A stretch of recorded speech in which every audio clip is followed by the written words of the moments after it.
নমস্কার সবাইকে, আশা করি সবাই খুব ভালো আছো। আমার রান্নার চ্যানেলে তোমাদের সকলকে জানাই স্বাগত। আজকের রেসিপি ভালো লাগলে চ্যানেলটা প্লিজ সাবস্ক্রাইব করে দিও, পাশে থাকা বেল আইকনটা প্রেস করে দিও, যাতে আমি যখন ভিডিও দেব খুব সহজেই তোমাদের কাছে ভিডিওটা পৌঁছে যায়। তোমাদের করা একটা লাইক আর সাবস্ক্রাইব আমাকে পরবর্তী ভিডিও তৈরি করতে অনেকটা মোটিভেট করে। আমার ইউটিউব চ্যানেলের ডেসক্রিপশনে ফেসবুক পেজের লিঙ্ক দেওয়া আছে, তোমরা ফেসবুকে আমার রান্না দেখতে চাইলে ফেসবুক পেজটা প্লিজ ফলো করে দিও। গরম পড়তে না পড়তে আমাদের সবার প্রথম জিনিসটার কথা মনে পড়ে, সেটা হলো ঠান্ডা ঠান্ডা পাকা আমের শরবত। বাইরে প্রচণ্ড রোদ, শরীর একদম ক্লান্ত, আর ঠিক তখন যদি সামনে থাকে এক গ্লাস ঠান্ডা পাকা আমের শরবত, শরীর আর মন দুটোই ফ্রেশ হয়ে যায়। তাই ভিডিওটা স্কিপ না করে অবশ্যই শেষ অবধি দেখার অনুরোধ রইল। চলো তাহলে দেরি না করে শুরু করা যাক আজকের রেসিপি পাকা আমের শরবত। পাকা আমের শরবত বানানোর জন্য আমি এখানে দুটো পাকা আম নিয়ে নিয়েছি। প্রথমে আমগুলো আমি ভালো করে ধুয়ে নিয়েছি। আমের খোসা ছাড়ানোর দরকার নেই, আমগুলোকে এইভাবে কেটে নিতে হবে। আমি দুটো আমি একইভাবে ছাড়িয়ে নিয়েছি।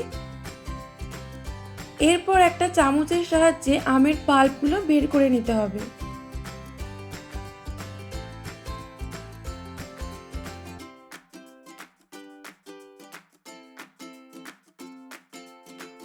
তারপর একটা মিক্সার গ্রাইন্ডারের মধ্যে দিয়ে দেব আমের পাল্প,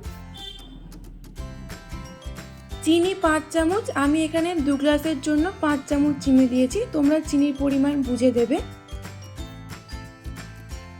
তোমরা গুঁড়ো চিনি ব্যবহার করতে পারো। স্বাদ মতো বিট নুন দেব, তোমরা চাইলে এমনি নুনও ব্যবহার করতে পারো। চাট মশলা দেব পরিমাণ মতো, আর দেব 2 চামচ গুঁড়ো দুধ। তোমরা চাইলে লিকুইড দুধও ব্যবহার করতে পারো, তবে লিকুইড দুধ ব্যবহার করলে সেটা যেন অবশ্যই ঠান্ডা হয়। সব কিছু দিয়ে মিক্সার গ্রাইন্ডারে ব্লেন্ড করে নেব। এরপর আমি দুটো গ্লাসের মধ্যে 3 চামচ করে আমের পিউরি দিয়ে দেব। তোমরা যে যেমন থিকনেস খাবে সেই বুঝে আমের পিউরি ব্যবহার করবে।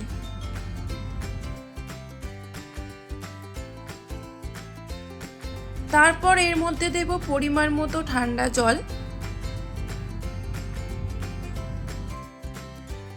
ভালো করে মিশিয়ে নিয়ে প্রতিটা গ্লাসে দুটো করে আইস কিউব দিয়ে দেব।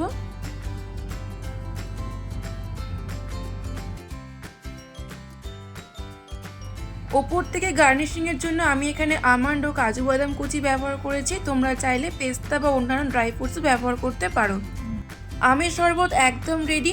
1 গ্লাস আমের শরবত আর মনে হবে যেন গরমের পুরো ক্লান্তি এক মুহূর্তে উধাও। তোমরাও বাড়িতে অবশ্যই একবার ট্রাই করো আর আমাকে কমেন্ট বক্সে লিখে জানিও তোমাদের কেমন লাগলো। যারা আমার চ্যানেলটা এখনও সাবস্ক্রাইব করেনি তাদের সাবস্ক্রাইব করার অনুরোধ রইল, আর যারা আমার চ্যানেলটা সাবস্ক্রাইব করে আমার পাশে তাদের অসংখ্য ধন্যবাদ। আবার দেখা হবে নতুন একটা রেসিপি। ততক্ষণ সবাই ভালো থেকো, সুস্থ থেকো, আর সবাইকে ভালো রেখো।